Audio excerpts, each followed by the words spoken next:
What a game we just witnessed in match week 2 of the Premier League. Liverpool squeak out a 3-2 win against Newcastle United at St. James's Park in a game that had so much hype going into it. And in my opinion, it definitely lived up to the hype. Now, this game had hype not because Liverpool and Newcastle historically are this great rivalry in English football. It's not like Liverpool and Man United or Liverpool and Everton or Arsenal and Spurs. There is no real rivalry on the pitch between Liverpool and Newcastle. I mean, historically, they're not beefing like that.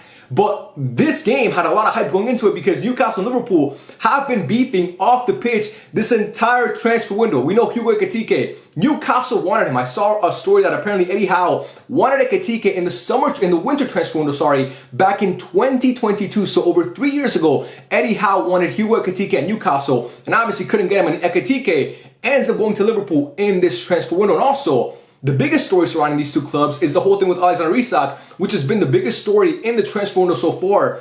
Is Isak going to stay at Newcastle or is he going to go to Liverpool? Liverpool want Isak. Isak wants to go to Liverpool. And obviously Newcastle are not budging and they're keeping him at the club. So there's been, this game, there's a lot of hype going into it because of that. And honestly, man, the fans at St. James's Park made it feel like a real rivalry. They were singing from the start. They were booing Hugo Ekitike every time he had the ball. It was like a pressure cooker in that stadium. So the atmosphere was amazing. It made it for so much of a better game. And this game honestly had everything. It had a last-minute goal. It had a red card. It had fights. It was a really, really good game all around. But to me, and I don't ever like to say that a team deserves to win a game because I feel like in sports, you don't deserve anything. You either win or you don't. You don't get bonus points or brownie points or sympathy points for playing well and not winning because at the end of the day, you didn't get the 3 points. But if I was a Newcastle fan, man, I would be really, really happy and very encouraged with that performance because down to 10 men for most of that game, they played some great football and brought it back to 2-2. And that's 2 games in a row now for Liverpool in this season where they're up 2-0 and then concede 2 goals and obviously and the team levels up.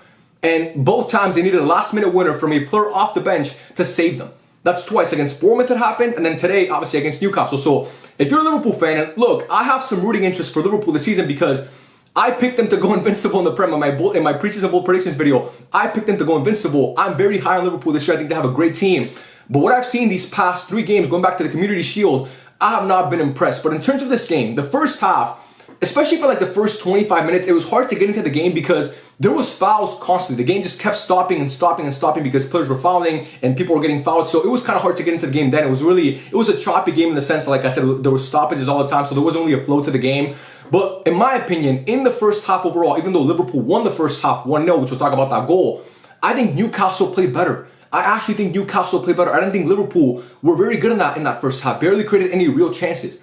And Newcastle, Anthony Gordon had a couple of chances. They were playing some good football. They were putting that Liverpool back line under pressure and they were stressing that back line and that midfield as well. But again, you don't get the goal. And Ryan Gravenberch gets his goal. What a goal from Ryan Gravenberch. Right when Liverpool needed it the most, by the way, because when he scored that goal is when Newcastle were starting to cook. And Gravenberch, he's outside of the box, very far outside of the box. And, he doesn't really have anybody to go to. He does like a little shoulder drop and then he just shoots on goal.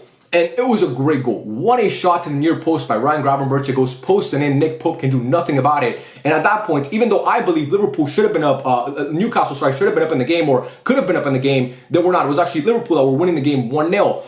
And then after that, that was the best case scenario for Liverpool because, like I said, the Newcastle fans, they were very into the game. Newcastle were feeling the energy and they were very chippy. You could tell Newcastle wanted to make a statement with this game. And when they couldn't get that goal and Liverpool got that goal, the Newcastle players started getting frustrated, and that's when Anthony Gordon ended up getting that red card, which to me was a rightful red card. When I first saw it, when he first slid in on Van Dijk, I was like, that's a red card. There's no way that's only yellow. Then the ref, I think it's Hooper, his name is. I think Hooper is his name. He goes to the monitor, takes one look at it, and it's a clear red card. There's no doubt about it. I mean, he goes in with his studs up into the back of Van Dijk's leg. That's a very dangerous challenge. So obviously Anthony Gordon got sent off. And, that was, like I said, worst case scenario for Newcastle. You're playing better in the first half, and Liverpool are the ones that got the goal, and you're the one that got the red card. And I knew, honestly, not to sound like LeBron James, I knew this was going to happen because we know LeBron likes to lie a lot. I'm not trying to do that. But I knew in that first half, somebody was bound to get a red card because, like I said, the game was very chippy. It was a very chippy game, so somebody was bound to get a red card.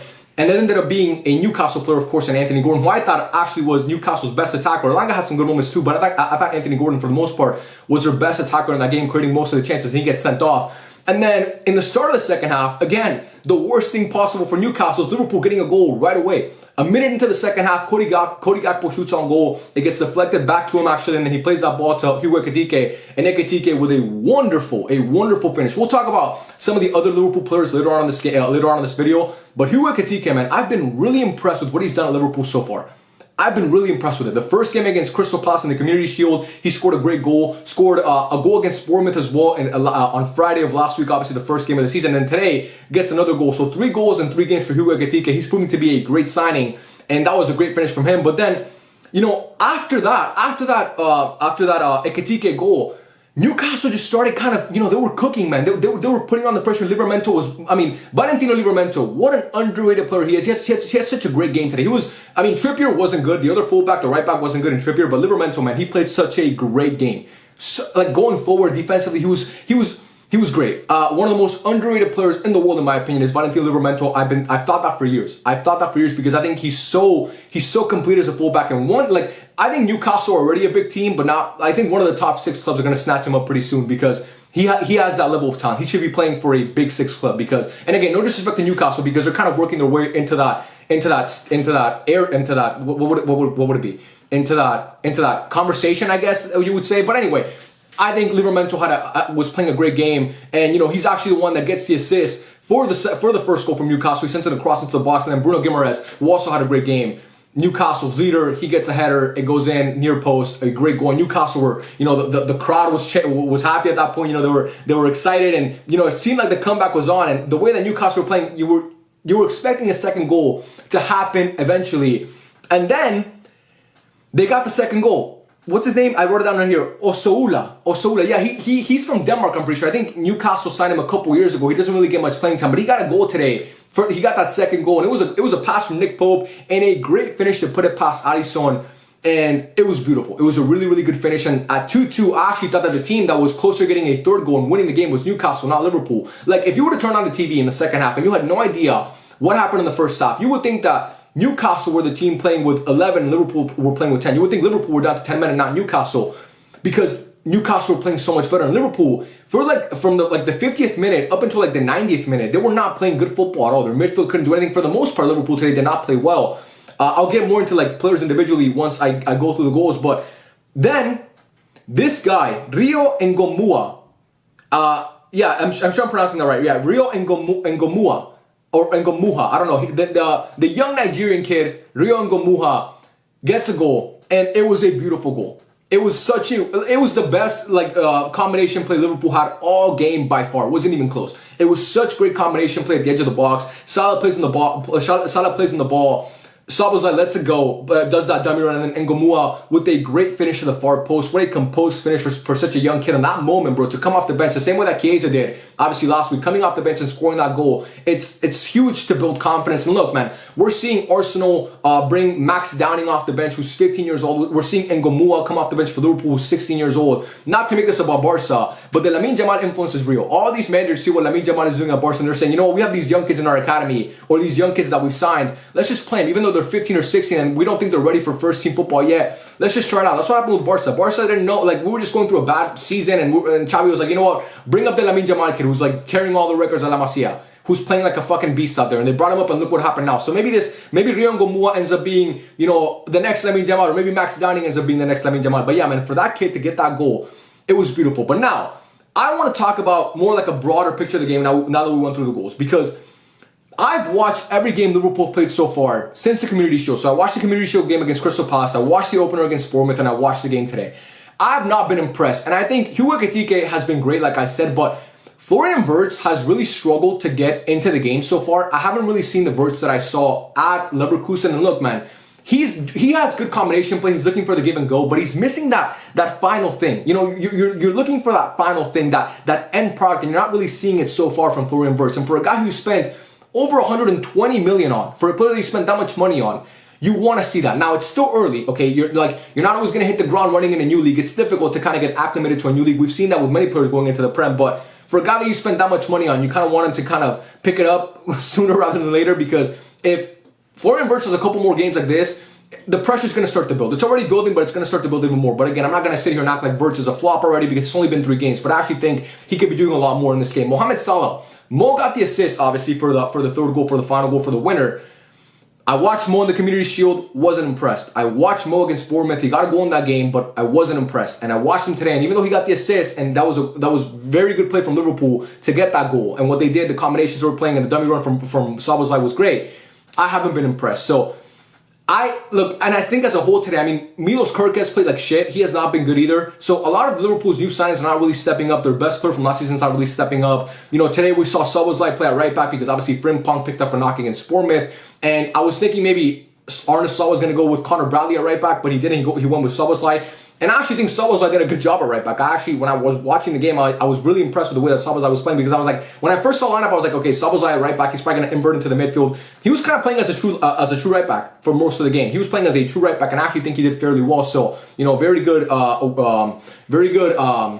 What's the word? I keep looking for words in this video. Am I illiterate or something? I don't know how to speak English. Very good decision from Arne Slot to obviously decide to play Szoboszlai right back. It was a risk, but I think it ended up paying off. And yeah, man, that's to me, like, I think the Liverpool backline, Konate didn't have a good game. I thought Virgil van Dijk had a decent game. But the Liverpool midfield really struggled in this game. I think in the first half and also in the second half, actually, for the whole game, you were seeing Guimaraes and Tonali, and, you know, they were finding a lot of space in that midfield because Curtis Jones, Gravenberch, and Florian Wirtz were really not controlling the midfield at all.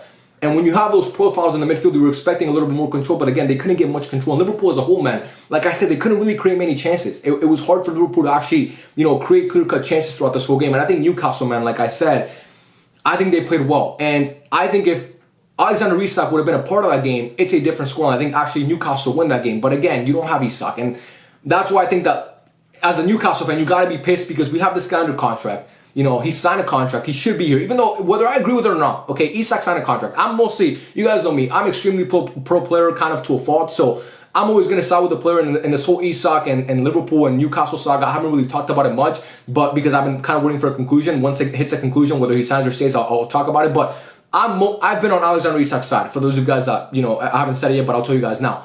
But again, you got to be pissed if you're a Newcastle fan or a teammate thinking, man, if we had you on this team, if you weren't so busy chasing after Liverpool, we could have won this game. And if you're Isak and you're sitting there watching that game, you're thinking, you know, Liverpool kind of need me at this point because, again, Ekitike has been great, but you're not seeing that attack click like you wanted to so far. So I think that overall, I was really impressed with the way that Newcastle played, being not the 10 men and the way their backline played.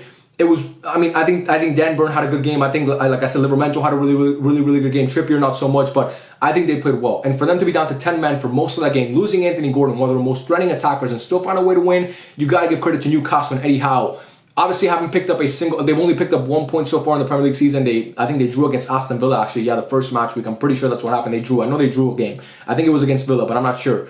But I'm pretty sure it is. So anyway, they've only collected 1 point so far in 2 games, but I think this project is looking to be something really promising for Newcastle, whether they have Isak or not. And yeah, I think the fans today made it a crazy good atmosphere. And like I said, Liverpool end up getting the win because Rio Ngomua gets a goal from off the bench. Crazy, man. Again, like I said, against Bournemouth, they needed Chiesa to come off the bench and score the winner to make it 3-2, and then eventually Salah got the 4th goal. And then today, Ngomua comes in and with a great finish. The composure. At first, I thought he shanked it, bro. I'm not going to lie. At first, I thought he shanked it because, you know, he shot it a little bit. I thought he shot it wide, but it was a great finish to the side netting. What a goal. I'm looking at my notes here. Liverpool suffering even playing against 10 men. Yeah, they were suffering a lot. Kerkez, like I talked about already, was kind of not existent. Wirtz didn't really impress me much. But yeah, man, those are my thoughts on the game. I told you guys, man. I told you guys I was going to do more match reviews this season because I watch a lot of football. I don't talk about it much. I mostly talk about Barca on this channel, even though I'm not a Barca fan channel. But most of my match reviews are around Barca. But I wanted to make a match review about this game because I thought it was so good, and you know, the game ended up living up to the hype. So I hope you guys enjoy these Premier League match reviews a lot more. Where this is coming from this season, I promise you guys I'm gonna make a lot more match reviews about the Prem because I love watching football on the Prem today. That was great football. That was so entertaining. So yeah, Newcastle down to 10 men. Also, I gotta say, man, Hooper, the ref, that's his name, right? He was kind of shaky all game to me. I think he was kind of letting some things go that I didn't think he should let go. I think Gravenberch got away with only having a yellow card in this game because I think he could have easily gotten a red. Konate had a chance where I forget who he pushed, but it was in the second half. He pushed a player. I think it was Barnes. I think it was Harvey Barnes. He pushed him, and you know, he was already on a yellow. And he didn't get a second yellow card. So You could look at this game and think the refs maybe had something to do with it. I'm not sure, but again, for Newcastle, I know you guys don't want to hear it now. If you're a Newcastle fan watching my videos, you played well but didn't get the win, because again, you don't get brownie points for that. But I think you got to be optimistic with what you saw. And if you're a Liverpool fan, man, you got to be kind of concerned, because even though you've picked up 6 points out of a possible 6 so far, and you've scored 4 goals in your first game and 3 goals in your second game, so 7 goals. When you're looking at Florian Wirtz, when you're looking at Kirkes, when you're looking at some of these new signings, you're not really thinking that, you're not really seeing that. But again, I think Szoboszlai, really, really good game at right back, and we'll see what happens when Frimpong comes back. Maybe they look a little bit better, because we know Frimpong is really good going forward. But yeah, man, those are my thoughts about Liverpool versus Newcastle. 3-2 win for Liverpool at St. James's Park. We'll see what happens. But yeah, man, I love every single one of you guys. Check out the final thread for the best graphic tees in the game. Thank you guys so much for watching. Let me know your thoughts on the comment section down below, and I'll catch you guys on the next video. Peace out.